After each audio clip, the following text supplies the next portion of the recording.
রাষ্ট্রদ্রোহী মামলা, যাবজ্জীবন সাজা এই মামলায়। এই মামলা বর্তমানে তদন্তাধীন আছে। এই মামলা জামিন পাওয়াটা ওনার উচিত হবে না, হকদার হবে না। সরকার চিন্ময় কৃষ্ণ প্রভুকে হত্যার ষড়যন্ত্র করছে, হিন্দু ধর্ম প্রচার করেন, তার জন্য চিন্ময় মহাপ্রভুকে ইচ্ছাকৃতভাবে ওখানে বন্দি করে রাখা হয়েছে। আমরা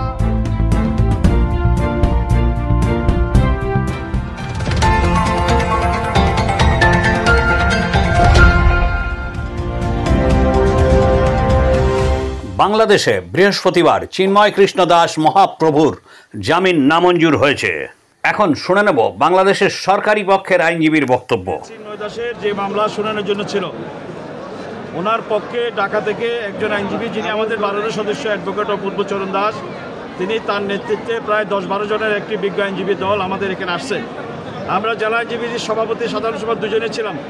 আমরা তারা যেন শুনানিতে কোনো ধরনের বাধাগ্রস্ত বা কোনো ধরনের কিছু না হয়, আমরা তাদেরকে সহায়তা করেছি এবং আজকে অত্যন্ত শান্তিপূর্ণভাবে আসামি পক্ষে প্রায় 20-22 মিনিট তারা বক্তব্য দিয়েছেন, তাদের জামিনের সপক্ষে যুক্তি তুলে ধরেছেন।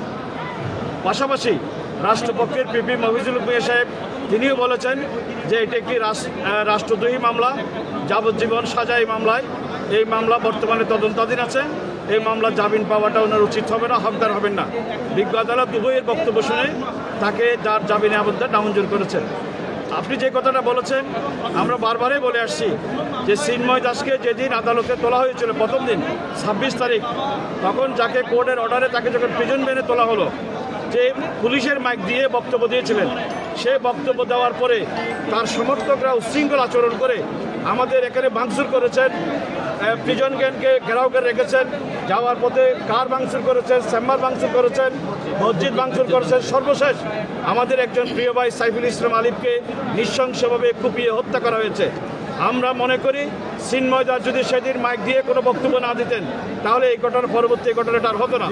আমরা মনে করি। অন্যদিকে রাজ্যের বিরোধী দলনেতা শুভেন্দু অধিকারী বললেন, শেখ আবদুল্লাহর সময়কালে জম্মু কাশ্মীরের পুলিশ যেভাবে স্লো পয়জন করে ভারত কেশরীকে মেরেছে, আমার আশঙ্কা যে অবিলম্বে যদি 2-3 সপ্তাহের মধ্যে কেউ ব্যবস্থা না নেয়, তাহলে চিন্ময় কৃষ্ণ প্রভু, যিনি আমরা সনাতনীরা বিভিন্নভাবে বিভক্ত ছিলাম, ব্রাহ্মণ, ক্ষত্রিয়, বৈশ্য, শূদ্র, কেউ বৈষ্ণব, কেউ আর্য সমাজ, কেউ রামকৃষ্ণ মিশন, কেউ ইস্কন, কেউ ভারত সেবাশ্রম, কেউ ঠাকুর অনুকূল চন্দ্র, কেউ বাবা লোকনাথ ব্রহ্মচারী।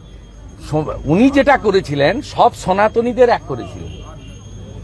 সনাতনীদের যত ভাগ ছিল সবাইকে ঐক্যবদ্ধ করেছিলেন। এটা ওদের কাছে খুব অ্যালার্মিং ছিল। তাই উনাকে আটকে রেখে প্রায় 2 কোটি সনাতনী, তাদের উপর দমন পীড়ন, ধর্ম পরিবর্তন করতে বাধ্য করা, ভারতে চলে যেতে বাধ্য করা, এই কাজগুলো করে হিন্দুদের মুছে ফেলতে চায়। এ লড়াই বাঁচার লড়াই নয়, এ লড়াই বাংলাদেশ এবং এপারের পশ্চিমবঙ্গের হিন্দুদের অস্তিত্ব রক্ষার লড়াই। বাংলাদেশে প্রায় 600 মন্দির এখন অব্দি ভাঙা হয়েছে, প্রায় 300-র বেশি হিন্দুকে হত্যা করা হয়েছে, কয়েকশো মহিলাকে ধর্ষণ করা হয়েছে এবং প্রচুর হিন্দুকে, হাজার হাজার হিন্দুকে চাকরি থেকে বরখাস্ত করা হয়েছে। এমনকি রতন মজুমদার বলে একজন হিন্দু, তার চাকরি রক্ষার্থে ধর্ম পরিবর্তন করে তাকে শেখ শফিউল্লাহ নাম নিতে হয়েছে। বেহালার অন্যতম প্রতিবাদী মুখ বিদ্যুৎ মিত্র বললেন, কেয়ারটেকার গভর্নমেন্ট হিসাবে ইউনুস দায়িত্ব নেওয়ার পর আমাদের বুঝতে এতটুকু দেরি হয়নি যে জেহাদিরা ইউনুসকে বসিয়েছে তাদের স্বার্থ চরিতার্থ করার জন্য। এবং সবচেয়ে বড় কথা, ওখানে যে হিন্দু আছে, হিন্দুদেরকে বিতাড়িত করবার জন্য জেহাদিরা যে নির্দেশ ইউনুস সরকারকে দিচ্ছে, ইউনুস সরকার সেই নির্দেশ পালন করছে। তার জন্যে চিন্ময় মহাপ্রভুকে দিনের পর দিন বিনা বিচারে আটকে রেখেছে। চিন্ময় মহাপ্রভুর এখানে কোনো ক্রাইম করেনি, কাউকে খুন করেনি, হত্যা করেনি, কারোর সাথে রাহাজানি করেনি, চিটিংবাজি করেনি, কিন্তু উনি একজন ধর্ম প্রচারক।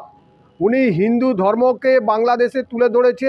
লাখো লাখো কোটি কোটি বাঙালি চিন্ময় মহাপ্রভুর নির্দেশে ওখানে পুজো আর্চা করেন, হিন্দু ধর্ম প্রচার করেন। তার জন্য চিন্ময় মহাপ্রভুকে ইচ্ছাকৃতভাবে ওখানে বন্দি করে রাখা হয়েছে।